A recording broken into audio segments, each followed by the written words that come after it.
E-learning studio. वचन। आओ बच्चों, अब हम वचन के बारे में जानते हैं कि वचन क्या होते हैं और हम इनका इस्तेमाल कैसे करते हैं। मोहन के पास एक बिल्ली है। रोहन के पास 5 बिल्लियां हैं। इन दोनों में आपको क्या अंतर दिखाई दे रहा है? चलो मैं बताती हूं कि इनमें क्या अंतर है। मोहन के पास केवल एक बिल्ली है और रोहन के पास 5 बिल्लियां हैं। मतलब दोनों वाक्यों में बिल्ली की संख्याओं का पता चल रहा है। तो शब्द के जिस रूप से संख्या का बोध हो उसे वचन कहते हैं। अर्थात शब्द के जिस रूप से उसकी संख्या में एक या एक से अधिक होने का पता चलता हो उसे वचन कहते हैं।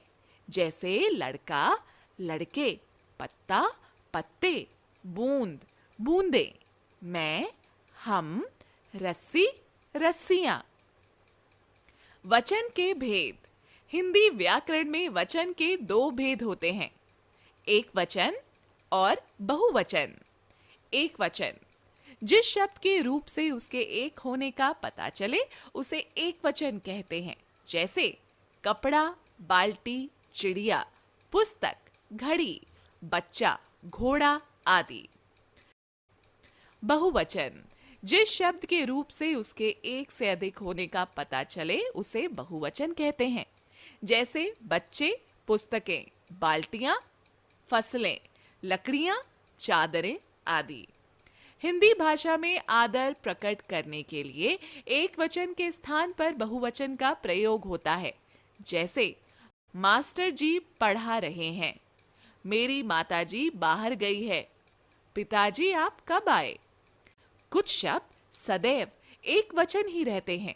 जैसे नल, बादल, आकाश, प्रजा, पाप, क्रोध, प्रेम, चीनी, पराजय आदि।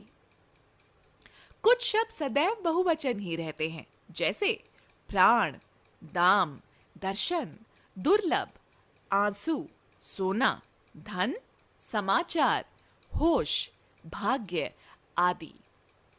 आओ अब हम एक वचन से बहुवचन और बहुवचन से एक वचन बनाते हैं। एक वचन से बहुवचन बनाना।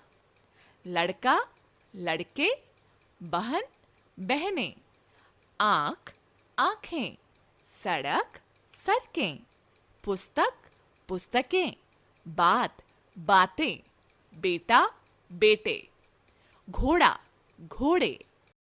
बहुवचन से एक वचन। केले, केला, कन्याएं, कन्या, कविताएं, कविता, अध्यापिकाएं, अध्यापिका, नदियां, नदी, थालियां, थाली, अंगूठियां, अंगूठी, धातुएं, धातु। Please subscribe this channel for more videos.